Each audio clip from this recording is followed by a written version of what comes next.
The Legend of Wiley Post. Ready? Yeah. The Legend of Wiley Post. Let me tell you all about it. Wiley Post, and you can see him right up there. Wiley Post is a one-eyed dog. He happens to be this dog's firstborn.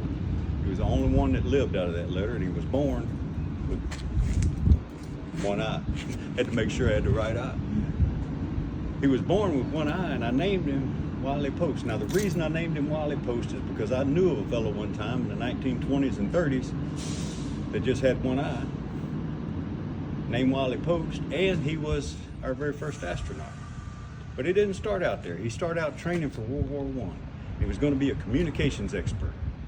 And just as he got to get out of school, the war ended and they turned him loose, and he bounced around a little bit, did this and that and the other thing, and finally found him a job working on an oil rig in the 1920s. Now, on that oil rig, they had all kinds of things going on, but they didn't have no OSHA at the time. And on the very first day on the job, a fellow over yonder hit a hammer on a piece of steel, and when he did, a big piece of steel came over and put out Wiley Post's eye.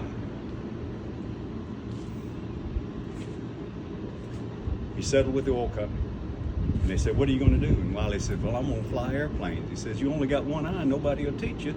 Them things is rare around here." He says, "I got money now," and he went and bought him an airplane, taught himself how to fly, started doing what they call barnstorming in the old days. You take your plane, you fly from city to city, and folks will give you money, and that's how you made a living. He got real good at it, and a fella from the Pure Oil Company says, "I like that guy. Let's put a sign on the side of this plane over here, brand new, we're gonna build it just for him, and let him go set world records." So they did. They reached a deal, and Wiley said, "The first world record I want to set is around the world." When he took off, the world record was 21 days to get around the world, fastest it ever been done. They took off, and they landed 8 days later, and him and his navigator set the new world record at 8 days, and he got him one of them ticker tape parades when it was real ticker tape in New York. The next year, Wiley Post invented the first autopilot for his plane. Got him an autopilot that'd hold that thing, and he could fly it straight. He could go to sleep, take him a nap, set an alarm, wake up, land the plane plenty of time. Set a new world record of 7 days after he kicked his navigator out. I said, "Wiley, what are you going to do next?" He says, "I'm going up." Pointed to the sky. "I'm going up." Modified his plane, tinkered around. If you look right up here, he came up with the world's first spacesuit. That's the world's first spacesuit. He's the man that invented it. And he took his plane after he tinkered with it, and he got that spacesuit, got up to 30,000 feet. Got down, got his ticker tape parade. He said, "That ain't good enough. I'm going to 50,000. Tightened them laces up a little bit, made it a little bit better, tinkered with his plane a little bit more, and that next time he took off, he got all the way up to 50,000 feet. But along the way, he set the land speed record of 347 miles an hour. That means if he was going across the land, it'd be 347 miles an hour. And the reason he was going so fast, his plane didn't fly that fast. The jet stream got behind him and blowed him across the country and had him set the world speed record and got another one of them ticker tape parades. He was our very first astronaut. And I know that because NASA wrote a book, From Wiley Post to the Space Shuttle. You can go look it up right now. They agree he's our first astronaut. That one-eyed guy, and if you go look it up online, you'll see it looks like a 5-gallon bucket with a scuba mask on the front of it. And the problem is it sits on your shoulders. And if you fly in a plane in the 1920s, everything was by cable. Are you okay? Are you throwing up a little bit? I would too. Everything was by cable. So this bucket sits on his head, but it sits on his shoulders. So when he bent his head down, the mask stayed up here.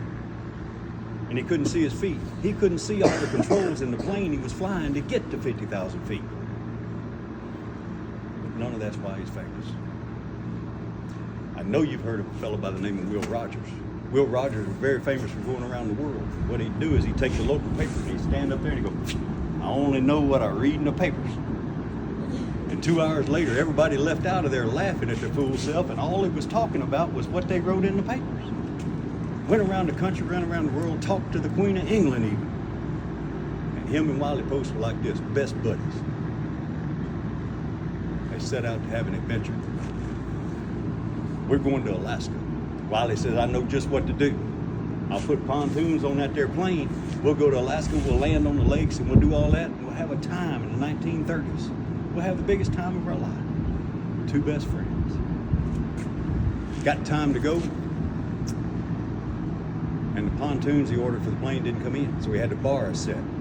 He borrowed them from his buddy, but they were front heavy for his plane. They made the front kind of tip down like this, but he knew if I gave it a little more gas and I pulled this and I pushed that, I could fly right through those and do just fine. And he did. For 10 days, they flew around, had a good time meeting all the people in Alaska. They got ready to go to Barrow, Alaska on that last day, and they took off, and we got up to 50 feet. The engine died. And that gas he was given to overcome those pontoons caused that thing to crash right straight in the ground. Wiley Post is most famous for being the pilot when Will Rogers died. Not for being the first man around the world, not for being the first man to get to space, but because he was the pilot when Will Rogers died. Now, he did all that with one eye. And it sounds like the saddest story you ever told until you remember two best friends on the trip of a lifetime.